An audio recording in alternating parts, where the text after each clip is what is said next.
Hello friends, welcome to Gomathi's kitchen. நாம இன்னைக்கு பார்க்க போற ரெசிபி பாத்தீங்க அப்படினா நல்ல ஒரு கிராமத்து டேஸ்ட்ல நண்டு குழம்பு எப்படி செய்யலாம்ங்கறத பார்க்க போறோம்.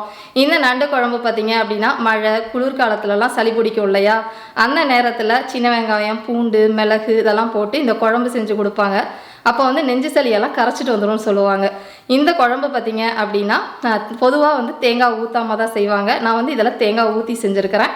சப்போஸ் உங்களுக்கு வந்து அந்த தேங்காய் வேணாம் அப்படின்னா நீங்கள் இதை வந்து அவாய்ட் பண்ணிக்கலாம். இப்போ நம்ம இந்த நண்டு குழம்பு எப்படி செய்யலாங்கிறத பார்க்கலாம்.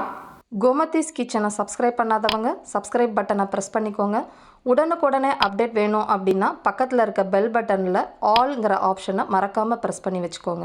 இப்போ இந்த நண்டு குழம்பு செய்கிறதுக்குன்னு பார்த்தீங்கன்னா ஒரு பாத்திரத்தில் 2-3 டேபிள் ஸ்பூன் அளவுக்கு எண்ணெய் சேர்த்துக்கலாம். எண்ணெய் காஞ்சதுக்கப்புறமா தாளிக்கிறது பார்த்தீங்கன்னா ஒரு 1/4 டீஸ்பூன் அளவுக்கு சோம்பு சேர்த்துக்கோங்க. 1/4 டீஸ்பூன் அளவுக்கு வெந்தயம் சேர்த்துக்கலாம். இப்போ இந்த வெந்தயமும் சோம்பும் இந்த அளவுக்கு நல்லா செவந்து வந்ததுக்கு அப்புறமா தான் நம்ம வெங்காயம் சேர்த்துக்கணும். வெங்காயம் பார்த்திங்க அப்படின்னா நான் கிட்டத்தட்ட ஒரு 150 கிராம் அளவுள்ள சின்ன வெங்காயம், ஒரு 45-50 சின்ன வெங்காயம் இருக்கும். இந்த நண்டு கிரேவிக்கு சின்ன வெங்காயத்தோட வாசனையும் டேஸ்ட்டும் ரொம்ப நல்லாயிருக்கும். இல்லாத பட்சத்தில் நீங்கள் பெரிய வெங்காயம் கூட நீங்கள் சேர்த்துக்கலாம்.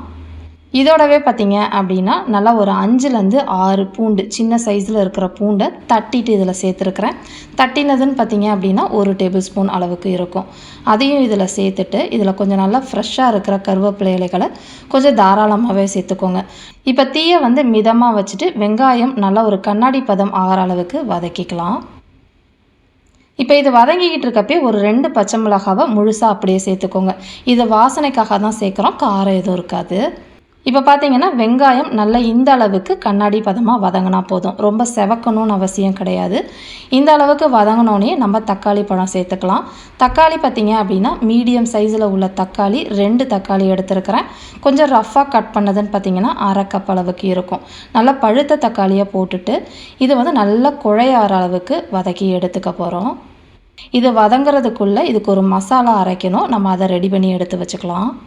இந்த மசாலா அரைக்கிறதுக்குன்னு பார்த்தீங்கன்னா ஒரு மிக்சி ஜார் எடுத்துருக்கிறேன். அதில் 6 சின்ன வெங்காயம் இதில் சேர்த்துக்கோங்க. இதோடவே ஒரு 1/2 டேபிள் ஸ்பூன் அளவுக்கு சோம்பு, 1/2 டேபிள் ஸ்பூன் அளவுக்கு சீரகம்.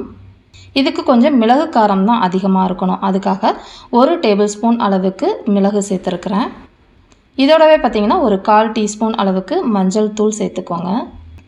இதோடவே பார்த்தீங்கன்னா ஒரு 3-3.5 டேபிள் ஸ்பூன் அளவுக்கு மல்லித்தூள் சேர்த்துக்கணும். இப்போ பார்த்தீங்கன்னா 3.5 டேபிள் ஸ்பூன் அளவுக்கு மல்லித்தூள் சேர்த்துருக்குறேன். கூடவே பார்த்தீங்கன்னா 1 டேபிள் ஸ்பூன் அளவுக்கு தனி மிளகாய் தூள். இப்போ இதை வந்து மிக்சியில் தண்ணி ஊற்றாமல் இந்த அளவுக்கு அரைச்சி பவுடர் மாதிரி எடுத்துகிட்டு வந்துடுங்க, தண்ணி எதுவுமே ஊற்ற வேண்டாம். இதுக்கப்புறம் பார்த்தீங்க அப்படின்னா நல்ல ஒரு பெரிய நெல்லிக்காய் அளவுக்கு புளியை எடுத்து நான் கிட்டத்தட்ட ஒரு 3/4 கப்பு தண்ணியில் கரைச்சி தண்ணியை வந்து வடித்து எடுத்து வச்சுருக்கிறேன்.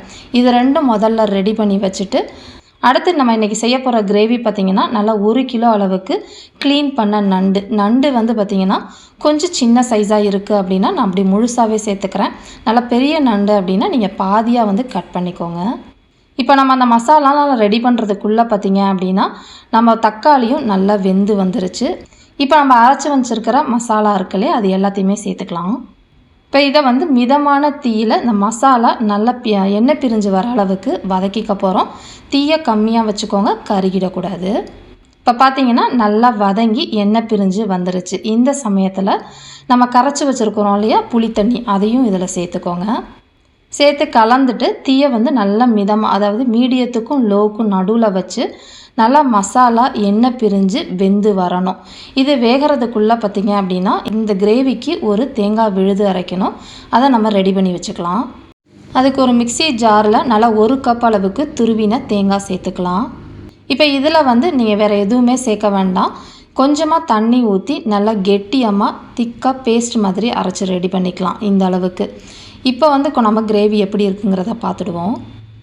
இப்போ இந்த கிரேவிக்கு தேவையான அளவு உப்புன்னு பார்த்தீங்கன்னா ஒரு 1/2 டேபிள் ஸ்பூன் அளவுக்கு கல் உப்பு சேர்த்துருக்குறேன். இதுவே உங்கள்கிட்ட டேபிள் சால்ட் அப்படின்னா கொஞ்சமாக கம்மியாக சேர்த்துக்கோங்க, அப்படி இல்லைன்னா அதிகமாகிடும். இப்போ இது எல்லாத்தையுமே நல்லா கலந்து வதக்கிக்கலாம். இப்போ பார்த்தீங்கன்னா மசாலா நல்லா பச்சை வாசனைலாம் போய் எண்ணெய் பிரிஞ்சு நல்லா இந்த அளவுக்கு நிறம் மாறி வந்திருக்கு. இந்த சமயத்தில் பார்த்திங்கன்னா நம்ம அரைச்சி வச்சுருக்கிற தேங்காய் விழுது இருக்குல்லையே அதை இதில் சேர்த்துக்கலாம். இந்த தேங்காய் விழுதை போட்டோன்னே உங்களுக்கு கிரேவி ரொம்ப திக்காகிடும், ஸோ அதனால் தண்ணி ஊற்றிக்கலாம். தண்ணி வந்து நம்ம கிட்டத்தட்ட ஒரு 1.5லேருந்து 2 கப் அளவுக்கு தண்ணி சேர்த்துக்கோங்க, சரியாக இருக்கும். இப்போ நம்ம ஏற்கனவே கழுவி எடுத்து வச்சுருக்கிறோம் இல்லையா நண்டுலாம், அதெல்லாம் இதில் சேர்த்துக்கலாம். இதுக்குள்ள கொஞ்சம் நல்லா ஃப்ரெஷ்ஷாக இருக்கிற கருவேப்பிலை இலைகளை சேர்த்துக்கோங்க. இப்போ இந்த மசாலாவில் நல்லா முழுகிற அளவுக்கு நண்டை வந்து எல்லாத்தையும் கிளறி விட்டுக்கலாம். இப்போ மூடி வச்சு நம்ம வேக விட போகிறோம்.